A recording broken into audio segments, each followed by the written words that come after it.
வணக்கம். செல்வகுமாரின் அதிகாலை வானிலை ஆய்வறிக்கை. அதிகாரப்பூர்வ வானிலை அறிக்கைக்கு இந்திய வானிலை ஆராய்ச்சித்துறை அறிக்கையை பார்க்கவும். 2025 அக்டோபர் 1 புதன்கிழமை அதிகாலை நிலவர வானிலை பதிவு. இனிய ஆயுத பூஜை தினத்தில் உங்களை எல்லாம் வணங்கி மகிழ்கிறேன். வானிலை அமைப்பு.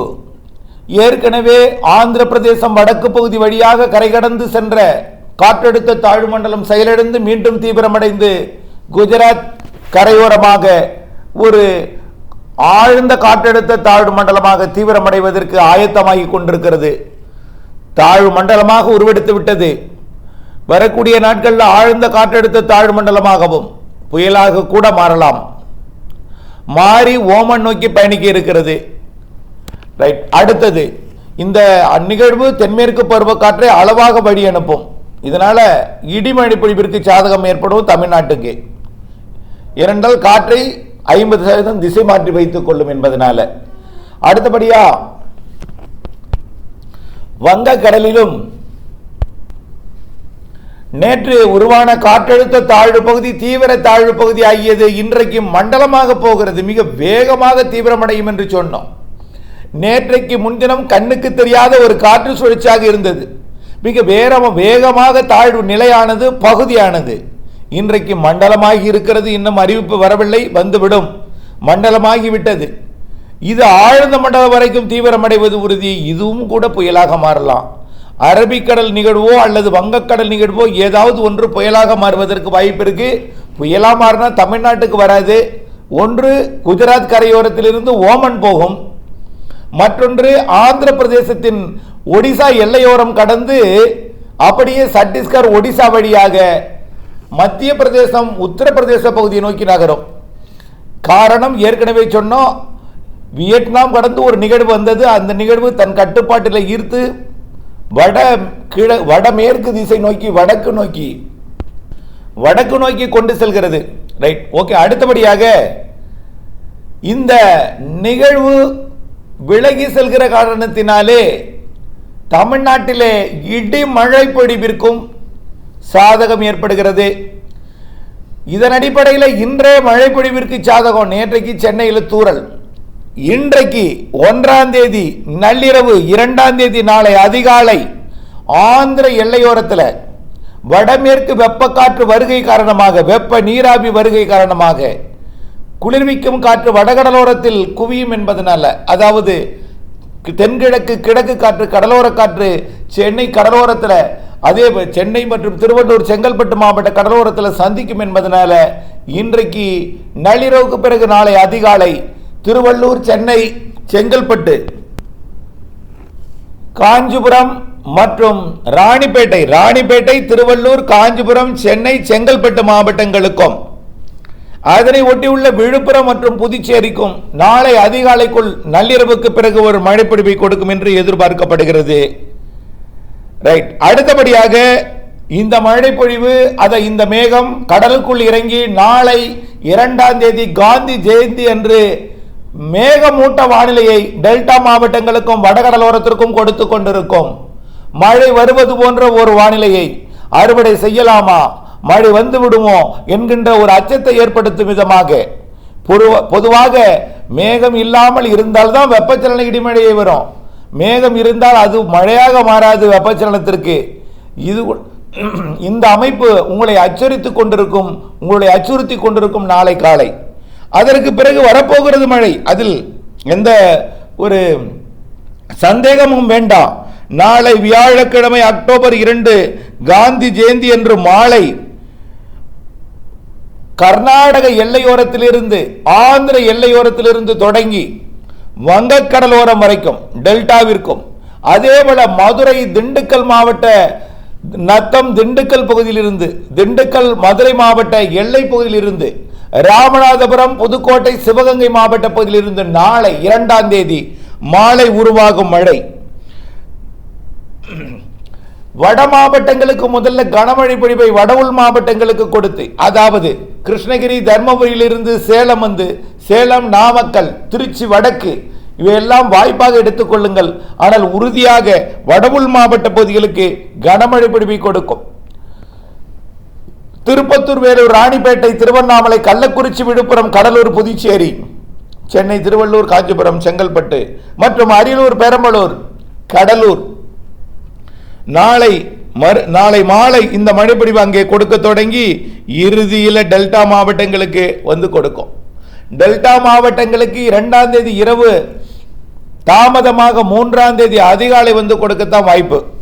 ஒருவேளை இன்று, அதாவது இன்றைக்கு நள்ளிரவுக்கு பிறகு நாளை அதிகாலை சென்னையிலிருந்து புதுச்சேரி வரைக்கும் எதிர்பார்க்கிற மழை, நாளை டெல்டாவுக்கு வடக்கே, சேலத்திற்கு கிழக்கே, கர்நாடக எல்லையோரத்திற்கு கிழக்கே, அனைத்து வடகடலோர வடவுள் மாவட்ட பகுதிகளில் நாளை 2ஆம் தேதி மாலை இரவு 3ஆம் தேதி அதிகாலை கொடுக்கக்கூடிய மழை ஒதுக்கினாலும் கவலைப்படாதீர். 3ஆம் தேதி இருக்கிறது பரவலான மழை, அனைத்து மாவட்டங்களுக்குமான மழை, கனமழை டெல்டாவிற்கும் உறுதி என்றால் அது 3ஆம் தேதி வெள்ளிக்கிழமை கனமழை பிடிப்பை கொடுக்கும். நாம 2ஆம் தேதி அதிகாலை தான் டெல்டாவிற்கு சொல்லியிருக்கிறோம்.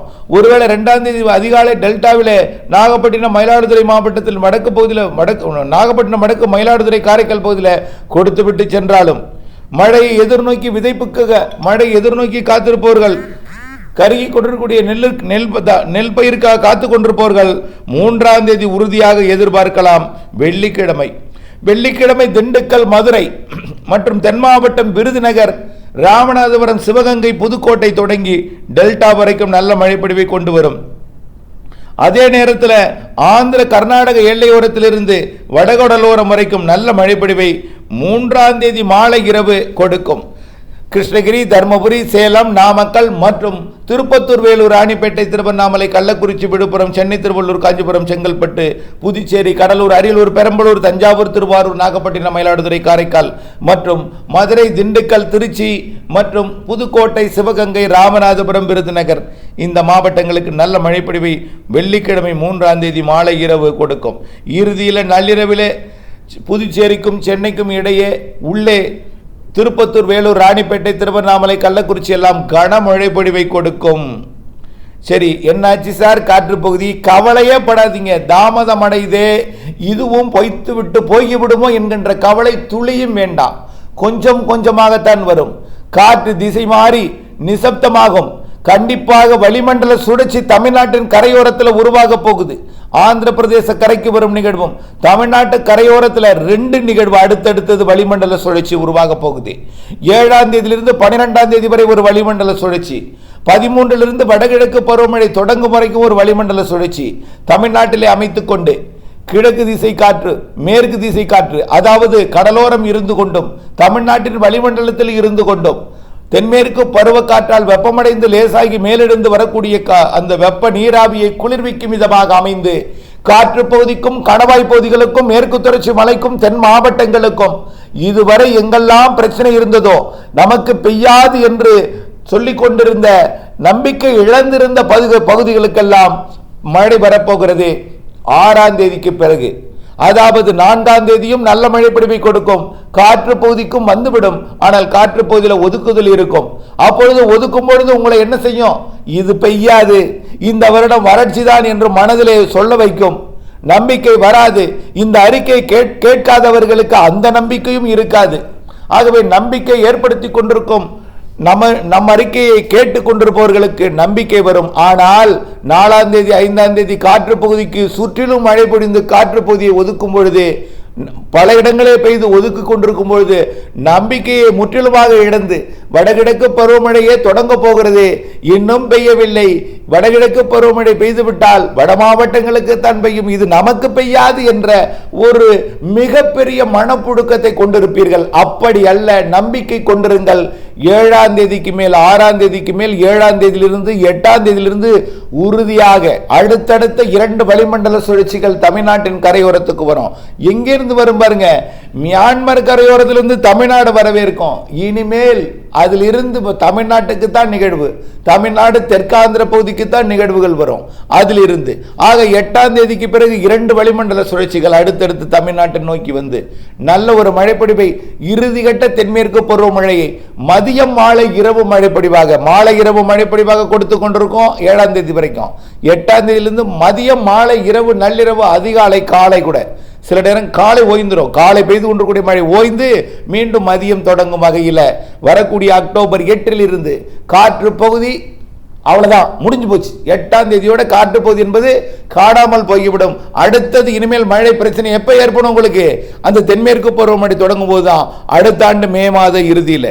அது வரைக்கும் உங்களுக்கு காற்று பகுதி என்பது காணாமல் போய்விடும். கண்டிப்பாக 8ஆம் தேதியிலிருந்து 8, 9, 10, 11, 12, 13, 14, 15, 16, 17 வரைக்கும் காற்று பகுதிக்கும் இடி மின்னல் மழை பொழிவை கொடுக்கும். தூத்துக்குடி, திருநெல்வேலி, தென்காசி மாவட்டங்களுக்கும், மதுரை, விருதுநகர், கன்னியாகுமரி மற்றும் திண்டுக்கல், திருப்பூர், கரூர், கோயம்புத்தூர், பாலக்காட்டு, கணவாய் பகுதி, திண்டுக்கல் மாவட்டத்தோட பழனி மற்றும் அதற்கு வடக்கே உள்ள பகுதிகள், திருப்பூர் மாவட்டத்தோட தாராபுரம், குண்டடம், பல்லடம், காங்கேயம், வெள்ளக்கோயில், பெரியப்பட்டி, பெதப்பம்பட்டி மற்றும் குடிமங்கலம், கோங்கல் நகரம், தொட்டம்பட்டி, அப்படியே பார்த்தீங்கன்னா பொள்ளாச்சியோட எல்லையோர பகுதிகள், காமநாயக்கம்பாளையம் 2 மாவட்ட எல்லையிலும் இருக்கக்கூடிய பாதி கிராமம் 2 மாவட்டத்திலும் இருக்கும். ஆகவே அந்த கிராமம், அதே போல செஞ்சேரி மலை, இன்னும் காட்டம்பட்டி உள்ளிட்ட பகுதிகளுக்கு எல்லாமே வரக்கூடிய 8ஆம் தேதியிலிருந்து மழைதான். தயவு செய்து நீங்கள் நம்பிக்கையுடன் இருந்தால் உங்களுடைய அனைத்திற்குமே நன்மை பயக்கும். நம்பிக்கை மட்டும் வேண்டும். வடகிழக்கு பருவமழை தொடங்கும் வரைக்கும் அடுத்தடுத்த 2 வளிமண்டல சுழற்சிகள் தமிழ்நாடு முழுவதுமே எல்லா மாவட்டங்களுக்கும். ஏன் சார் அந்த பகுதியை மட்டும் சொல்றீங்க, எங்களுக்கு பெய்யாதன்னு கூடாது? அந்த பகுதிக்கும் பெய்ய போகிறது. அப்புறம் ஊரெல்லாம் சொல்ல மாட்டேன், ஒட்டுமொத்த தமிழ்நாடு என்று சொன்னால் உங்கள் ஊரும் அடங்கிவிடும்.